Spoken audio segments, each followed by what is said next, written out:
Well, the debate between Joe Biden and Donald Trump should give great relief and reassurance to any of America's global victims who might have been worried that that country could potentially reverse its dramatic decline on the world stage that we've seen over the last few years. Because if nothing else was made clear from that debate, one thing is certain: the empire will not recover. You know, a few people did ask me to do an analysis of the debate. I did watch it. But frankly, I don't see any value in doing a point by point breakdown. Let's just take it as a total. Take it in total as a spectacle of American rot that has reached devastating proportions. The only thing holding that house up at this point is the termites. You know, on the issue of Gaza, which was almost completely passed over, both Trump and Biden said things in the debate that would make them eligible for prosecution for war crimes, or which would make Trump eligible if he was elected and if his policy towards Israel aligns with his statements. And Biden, of course, is already eligible for prosecution anyway and should be prosecuted as a conspirator to genocide. But again, the most horrific and most criminal situation in the world today, the issue which will absolutely be uppermost in the minds of millions of voters, was barely addressed in the debate. They barely talked about it. They just sort of passed over it. If you'd gotten distracted for a moment, you would have missed it. And yet, in even that very brief moment, when they did mention the Palestinian-Israeli conflict, both candidates expressed views that in and of themselves are reason for the U.S. to be expelled from the United Nations.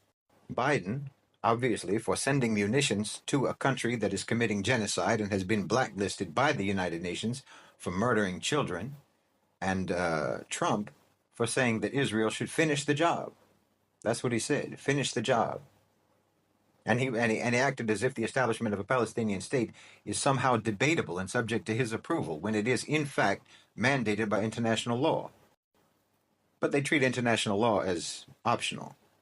You know, Biden said explicitly that their funding for the Ukraine war is, in fact, funding for American arms manufacturers, essentially admitting that the war in Ukraine is nothing but a money laundering operation to funnel U.S. tax dollars into the private sector, which, if America was a country of ethics and morals, would be scandalous to say out loud. I mean, again, if you go point by point in that debate, it would be like watching someone vomit and then trying to identify the food that they ate with each stream of nausea. I mean, what should be very, very clear from that debate, and from just the fact that these candidates are running, is that the power structure holds the population in utter contempt. So much contempt, in fact, that they want you to know it. They want you to know how much they hold you in contempt. Both Biden and Trump are nothing but mascots of different power factions among the OCGFC, nothing more. For Biden, he's like a mascot for the neocons. The neocons, the sort of hangers-on of the traditional military-industrial complex, which should show you just how decrepit that faction is.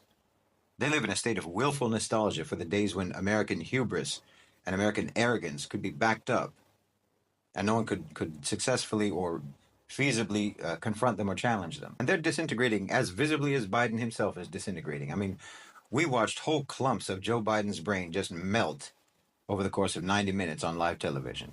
Trump is a mascot for the newer, globalized faction of the private sector elite, who want America withdrawn from the world, isolated from the world, retracting from the international stage so that they can pursue their a-national interests in the global south. This is the most powerful faction, in my opinion. The interests of these two distinct factions explains any and all differences between Donald Trump's policies and Joe Biden's policies, whatever differences there are. And in either case, as I said, the population has nothing to do with it. The American people have been successfully neutralized, and everyone knows it. Everyone in power knows it. And it is the tragic reality for Americans that the way their country has behaved for as long as anyone can remember means that the undeniably bad news for the U.S., the news that there is only decline and deterioration in their future, is welcomed as blessed, wonderful news to the rest of the planet. People all around the world watched that debate with joy for the exquisite demonstration of America's degradation. And that isn't because the rest of the world is without sympathy for the average American. No. It's a universal truism in the global south and in the Muslim world. Everyone strictly differentiates between the American people and those in power. You can be certain that the 40,000 Gazans that you killed died while believing that your people are good people. And they died hoping that your good people would finally do something through that great democratic system of yours, that great democratic system that you can't stop talking about. They were hoping that your good people would finally do something to make your government stop killing them.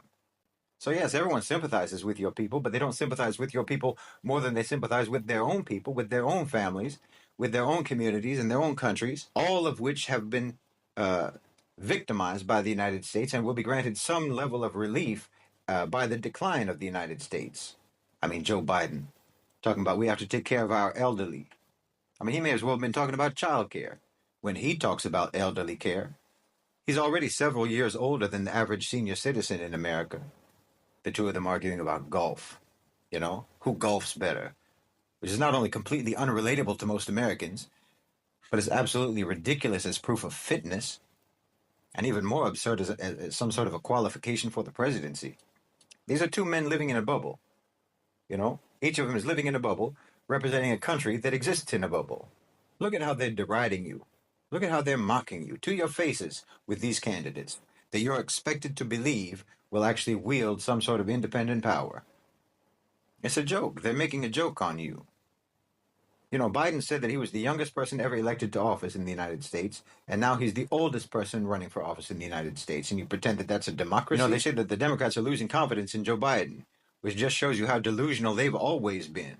I mean, I wish I knew whatever gave you confidence in him in the first place, that you could then lose confidence in him. But of course, they don't mean confidence in his competency, because that's irrelevant, and that's never really been something anyone thought he had. What they mean is confidence in whether or not anyone is going to be willing to vote for a carcass on strings. But that's what I mean.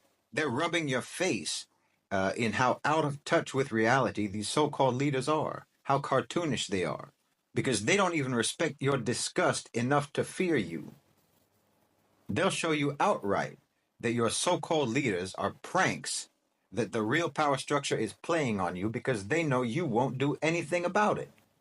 They have complete confidence in the fact that they have neutralized you, infantilized your intellect, blurred your cognition, and kept you distracted and diverted and demoralized to the point of societal coma.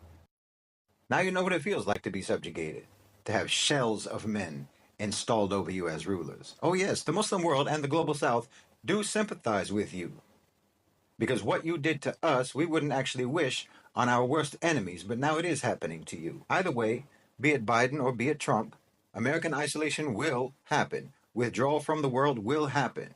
And there's going to be the same pattern in the United States that the United States instigated all over the world. Division, ethnic and religious tensions, civil strife, poverty, violence, tyranny, severe authoritarian security measures, on and on. All inflicted on you by the empire of the OCGFC, the patricidal private sector elites that you yourselves gave birth to.